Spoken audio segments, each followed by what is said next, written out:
السلام علیکم ورحمۃ اللہ۔ یہ ہے بھائی تفسیر شبیر احمد عثمانی کا وہ صفحہ، قرآن کا گویا پہلا صفحہ ہے، اور اللہ کی حمد و ثنا کے بعد جو کڑاکے کی توحید کی آیت آئی ہے ایاک نعبد و ایاک نستعین، اس کے اندر شرک کا انجیکشن دے دیا محمود الحسن صاحب نے، جو پہلے فارغ التحصیل ہیں دیوبند سے، سند لے کے نکلے ہیں۔ یہ کہتے ہیں سند ہے آپ کے پاس، ذرا سند یافتہ لوگوں کا حال دیکھو۔ قاسم نانوتوی نے جو مدرسہ وہاں بنایا دیوبند، جہاں سے علماء دیوبند نکلتے ہیں اور پوری دنیا میں پھیل گئے ہیں، اور یہ ان کے ماننے والے نعرے لگاتے ہیں کہ سر بلند دیوبند دیوبند، اور کہتے ہیں ہمارے اکابرین نے پوری دنیا میں توحید پھیلائی ہے، ایمان پھیلایا ہے، دین پھیلایا ہے۔ ذرا ان کا کارنامہ دیکھیں۔ جو پہلے شاگرد رشید جنہوں نے تفسیر لکھی ہے 2.5 پارے یا 3 پارے انہوں نے تفسیر کی ہے، اور پھر ان کی موت واقع ہو گئی ہے اسی شرک کے اوپر، اور شبیر احمد عثمانی نے اس کو پایا تکمیل تک پہنچایا ہے اور اسی شرک کو قائم رکھا ہے، اور ایک عرصہ دراز تک یہ سعودی عرب سے یہ بہترین پرنٹنگ کے ساتھ یہ تفسیر مفت بانٹی جا رہی ہے، اور پہلے صفحے پر لکھا ہوا تھا کہ شاہ فہد کی طرف سے امت مسلمہ کو تحفہ۔ بہرحال پھر جب ہم نے یہ اس کے شرک کی نشاندہی کی تو اب یہ تفسیر وہاں سے بانٹنا بند کر دیا انہوں نے۔ اچھی بات ہے، کوئی بات بھی اچھی کرے گا، ہمیں اچھا لگتا ہے۔ تو اس کے دیکھیں ایاک نعبد و ایاک نستعین کا ترجمہ انہوں نے بالکل صحیح لکھا کہ ہم تیری ہی عبادت کرتے ہیں، تجھی سے استعانت یعنی مدد مانگتے ہیں، اور حاشیہ چڑھایا، اور حاشیے کے اوپر لکھتے ہیں کہ اس آیت شریفہ سے معلوم ہوا، کہتے ہیں اس آیت شریفہ سے معلوم ہوا کہ میں ابھی ہر بار وہی پڑھتا ہوں، کہتے ہیں کہ اس آیت شریفہ سے معلوم ہوا کہ اس کی ذات پاک کے سوا کسی سے حقیقت میں مدد مانگنی بالکل ناجائز ہے۔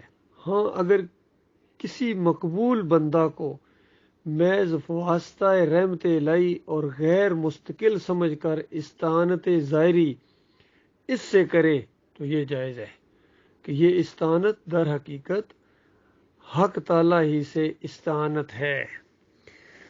گیا ساری توحید ختم ہو گئی، اور شرک اس میں ڈال کے انہوں نے ایمان کا مذاق اڑایا۔ بتاؤ مقبول بندہ بیچ میں سے کہاں سے آ گیا حضرت صاحب؟ اب آپ کی سند کو ہم کہاں لے کے جائیں؟ کہ دعا اللہ کی سکھائی ہوئی ہے سورہ فاتحہ کہ میرے بندوں میرے سامنے جب کھڑے ہو تو اس طرح مجھ سے دعا مانگو، اور ہم جب دعا مانگتے ہیں تو ہمارے ذہن میں یہی ہوتا ہے یا کا تجھ سے، یا اللہ کا یعنی تجھ سے ہم تیری عبادت کرتے ہیں، تجھ سے مدد مانگتے ہیں، اور اس میں دونوں زمانے ہیں، مانگتے رہیں گے، تیری عبادت کرتے رہیں گے، اور تجھ سے مدد مانگتے ہیں اور تجھ سے مانگتے رہیں گے، یہ بھی اس کے اندر ہے۔ یہ نہیں تو مقبول بندے کو پکارنا، اللہ کو پکارنا کیسے ہو گیا؟ مقبول بندہ یعنی نبی علیہ السلام، یعنی یا رسول مدد کی بندہ پکار لگاتا ہے، یا علی مدد پکار لگاتا ہے، تو گویا یہ اللہ ہی کو پکارنا ہے۔ بتائیے پیچھے کیا رہ گیا؟ اللہ کے بندوں صدیوں سے نمازیں پڑھوا رہے ہو، تہجد گزارو، تبلیغی جماعت اسی کے اوپر قائم ہوئی ہے، انہی کی ایک شاخ ہے، اور دوسرے سارے دیوبند کے جتنے علماء ہیں، یہ آج فضل الرحمان ہو یا نیچے اشرف علی تھانوی، گنگوئی اور رشید احمد، اور کتنے گزرے ہیں ان کے عقائد علماء دیوبند اٹھائیں، جہاں اور شرک ہے وہاں سے یہ دیکھیے شرک ان کی عقیدے کے اندر موجود ہے۔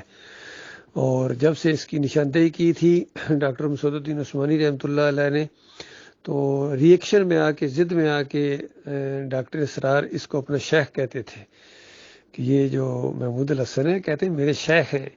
اس طرح شرک کے جو انجیکشن دینے والے تھے، تو اصل میں ان مفسرین نے یہ ظلم کیا۔ دیکھیے اگر توحید کی آیت بالکل اپنی جگہ قائم ہے، یہ صرف ترجمہ لکھ دیتے، کاش یہ تفسیر میں شرک نہ ڈالتے، تو تفسیروں میں ان مشرک مفسرین نے شرک ڈالا ہے۔ اس طرح ابن کثیر کی تفسیر میں کتنی شرکیہ باتیں ہیں۔ اسی طریقے سے یہ جو دعوت القرآن لکھی ہے محمد حنیف نے، کراچی رفاہم والوں نے، انہوں نے پہلی جلد کے اندر تو بالکل صحیح، لیکن دوسری جلد میں پھر شرک ڈال دیا سورہ یوسف کی وہ تفسیر کرتے ہوئے، اور کہتے ہیں کہ یوسف علیہ السلام کو سجدہ یہ اللہ ہی کو سجدہ تھا۔ بتائیے، کبھی کہتے ہیں یہ اللہ کا حکم تھا، کبھی کہتے ہیں یہ سجدہ تعظیمی تھا، کبھی کہتے ہیں کہ یہ اللہ کی رضا اس میں شامل تھی. تو اس طریقے سے انہوں نے پوری دعوت القرآن کو دعوت شرک کے اندر تبدیل کر کے راستہ ٹیڑھا کر دیا، راستہ روک دیا ایمان کا. تو یہ ہوا ہے اللہ کے بندو آپ کے ساتھ، قوم کے لوگوں. یہ معاملہ ہے، جب تک ان ٹھگوں کو راستے سے نہ ہٹایا جائے. یہ راستے میں روڑے ہیں، ایمان خالص کے راستے میں یہ روڑے ہیں. اور ان کو جب ہم کہتے ہیں کہ دیکھو انہوں نے شرک پھیلایا ہے، تو ان کے جتنے ماننے والے ہیں یہ سامنے آ جاتے ہیں اور ان کا دفاع کرنا شروع ہو جاتے ہیں. تو بتاؤ، دنیا کی زندگی میں تو ان کا بڑا دفاع کر لیا، لیکن کل قیامت کے دن ان کا دفاع، ان کی وکالت کون کرے گا؟ باقی تمہارے سروں کے تاج ہوں لیکن اللہ کی بارگاہ سے یہ راندے ہیں، یہ وہاں سے بالکل ہمیشہ ہمیشہ کی آگ کے اندر چلے جائیں گے. جو مر گئے وہ تو گئے، فارغ ہو گئے، ان کو اب جہنم کی آگ سے کوئی نہیں نکال سکتا ہے.